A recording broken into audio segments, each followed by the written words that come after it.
freedom isn't free. It is bought at a price, and it continues to be bought at a price that we all have to make. I'm thankful that we have a speaker with us tonight who was able to come all the way from the Southern Tier. He's going to be speaking to you first, and then we're going to be talking about other issues as well. Michael Vasquez has been very kind to come all the way up here from the Southern Tier to speak to us tonight. It's probably a little colder up here than it is down there. It usually is. Michael Vasquez, you may have heard that name before. He ran as a congressional candidate last year against Richard Hanna, and he ran for a time. I'm sure he may want to talk about that himself against Richard Hanna. And he has some very good insight into what our congressman is not doing and the games that he's been playing in Washington and with us. But he also has a lot of very good insights into what is going on in our state and in our nation and what we do about it. He also has a consulting firm called Vass Consulting. Am I saying that? MV Consulting. That's okay. And he also has a political blog, which is well known in this area as well. So I'd like to have Michael Vasquez come up and speak to us. And thank you so much for coming. Hello everyone, how are you doing today? Good. First I want to thank you all for inviting me down and allowing me to speak. Initially I was just going to come down and join you because I believe in what you do, but there's a lot of things we need to pay attention to in what's going on in our government. And the more that we get together and speak, all Americans get together and speak, the better we're going to get our country onto a track to a better place. So I want to thank you for that opportunity. I think we all know, and I think we've all seen the polls, about 67% of all Americans right now, and actually in the last several years, know our nation is on the wrong track. That's a fact. In New York State, it's even more of a fact. What do we see? Let's see, we've had 6 decades of Democrat rule, and we now have a governor who's being investigated for corruption because he stopped the Corruption Commission from doing its job. Why would he do that? Sheldon Silver. We all saw the news. Was anyone surprised? Anyone at all? Because honestly, no one in New York State is. We know our government is corrupt. Our state government has problems that are deep and intrinsic and embedded for decades. And how did they get away with that? Because not enough of us are doing anything about it. And this is where this discussion comes from. Not just with us who all think the same, but also with the people who don't. Even when they're saying, you're wrong, you're wrong. Because now they have to think about, but why am I wrong? Prove me wrong. Show me where I'm wrong. Because I had these conversations when I was going around in 2013, 2014, and I was running against Representative Hanna. I often heard the same comment. Well, Mike, that can't be right. That can't be right. Not that it wasn't right, but it can't be. Because they don't want it to be. None of us want our government to be corrupt. None of us want to hear that our politicians aren't doing their job. None of us want to hear that they're failing to live up to the expectations we elected them for. But they are. And the more that we have this conversation, one-on-one, in groups, on internet, and media, and Twitter, everywhere, the more people have to come to that same conclusion and ask that same question. But why are you wrong? They may say right to your face, you're wrong. They have to think, why are you wrong? And that's the power of us speaking. And that's the power that we see all of our politicians from the state level, the federal level, even on the local level, are fighting against. That's why I wanted to bring up our governor now, who may well be the 3rd, possibly 4th governor we've had who is going to resign in disgrace. There are very good odds about that. But who's he going to get replaced by? Is it going to be any better? Because again, we have to ask the question. are they doing the job? And have we paid attention as a people? Have we paid attention to the people we put into that position to have that opportunity? This is very important, and this is the time that we need to talk about it. Because in 2016, all these races are going to come up. But everybody who's going to be in those races, they're discussing that now. Whether it's for Congress, or for a fight on for governor, or your local level, these discussions are happening in the Republican Party, the Democrat Party, individuals independently. They're all having those discussions now. And now is the time that we have some of the greatest power, because we get to choose who's going to have that name in front of us when they go into the campaign run, and who's going to be the person who's ultimately going to wind up on that ballot. That starts now. And most people don't realize the power of this. You influence, we all influence, who actually steps up there and says, I want to represent you. And we have the power now to say, but wait, I've looked at you, I've listened to you, I've checked your record. You're not what you're saying you are. I'll bring up a great example of that. Right now, as we speak, in Congress, there is a battle going on H.R. 240. This is the immigration bill. Well, to be direct, it's the DHS, Department of Homeland Services, and their funding.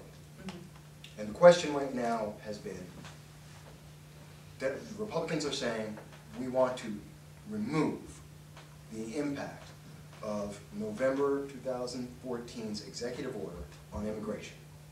In addition, they are also hoping to get the removal of the DREAM Act, which was in 2012. That's the Democrat side. The Republican side. On the Democrat side, they're saying, no, no, no, just pass the funding. We'll talk about that afterwards. That's the two positions that are going on in our government right now. As of today, the Republican Senate folded, and they decided to have a clean bill. They will not attach this to President Obama's immigration reform, and they are going to fund for 3 weeks the Department of Homeland Security. That bill went to the House. Republicans and Democrats shot it down. Now, why is that important? Because the Republicans say we must take a stand about the most critical thing that's happened since President Obama has been elected, and one of the greatest fears that I've had since the day one. Our president is gaining too much power. He cannot legislate through executive order. It is prohibited by the Constitution, and it is expressly what he has done. He has created a law for a class of people without the consent or will of Congress. He created law. Because there is no difference between him saying 11 million illegal people now qualify for various benefits that they could not otherwise get, than saying that all muggers now get a benefit and they don't get arrested on the first time they get caught. There is no difference between President Obama saying that every person who wears a tie gets to have $50 off on his taxes. It doesn't matter how absurd the question is or the situation you present. The answer is the president doesn't have that power. And as senator, and even 20 times as president, President Obama said that to himself. He doesn't have that power. He said it 20 times in 5 years. Suddenly now he thinks he can. Why? Because people stopped paying attention. People stopped saying, you can't do that. And not enough people were asked or challenged to think about it and say, but why can't it? Why are you wrong? If they're not having that discussion in their own mind, they can't go and say, but wait, that's wrong, because they don't know. And then if they don't know that, we can't group together and say, how can we compromise to make it better? Because I'm not against compromise. I don't think any of us are. No one's saying we must do it our way. We want want to compromise on immigration? Fine, let's have that discussion. Let's have that actual discussion. What are we willing to give up? What do we want to have? But we can't have that discussion if we have one person acting as an imperial saying, and this is what it's going to be. Because if the government can choose to do one thing, it can choose to do anything. It can impose any law against us. And maybe it won't be President Obama. Maybe it'll be 2 presidents down from now. Maybe 5. Maybe it's the next one. But it doesn't matter when that is. Our freedom is no longer free. It doesn't exist. It's then just an illusion. Now, so I just jumped right now from the state level to president. Let me bring it back a step. Because I also mentioned, right now is the time that you can have some of the greatest impact in sharing these comments and this discussion with all the people you know. Congress. Right now, we're about to hit the 2016 season. That election season, in terms of those running for Congress, starts at the earliest, you'll see someone come up in April. By the latest, September. Between April and September, everybody who's going to really run are going to come out. They're going to, and not all of them are going to say, I'm running for election. You'll see things like politicians and an assemblyman or woman from, say, the north of the 22nd District of New York, which we are in. They'll suddenly be coming down to the south of the district and suddenly talking about some issue that they're working on that's so great and everybody should hear about it. And they're going to have speeches down. Or it'll be the reverse. Assemblyman or woman from the south is going to suddenly run up to the north and start talking to people that they've never been talking to before about an issue that has never existed before. That's a person who's running for Congress. You're going to see people who have never run before, independents. People like me back in 2013. We're going to come out and they're going to go running around out the entire district. Now me, myself, I actually come to these kind of events and I have a whole, on my website and on the internet, you can see I actually come out to these kind of events on a regular basis because I believe our voices, all voices, need to be heard. Not shunned by the media, they need to be covered. People need to be able to hear that. So that's one of the reasons I'm doing it. But others will do the same thing I'm doing. For the first time because they've never run before and they want to introduce themselves to you. And that's a good thing. And this is all good. I'm not saying any of that is bad. What I am saying is, pay attention to what they're doing. Look at these people. Find out, who are you? What did you vote on? What do you really believe? Because when we don't do that, when we don't do our due diligence as individuals, as voters, if we don't live up to the responsibility that so many people have given us and bled for and died for 200 plus years, well, then we get the situation we have today. I'll give you an example of that situation.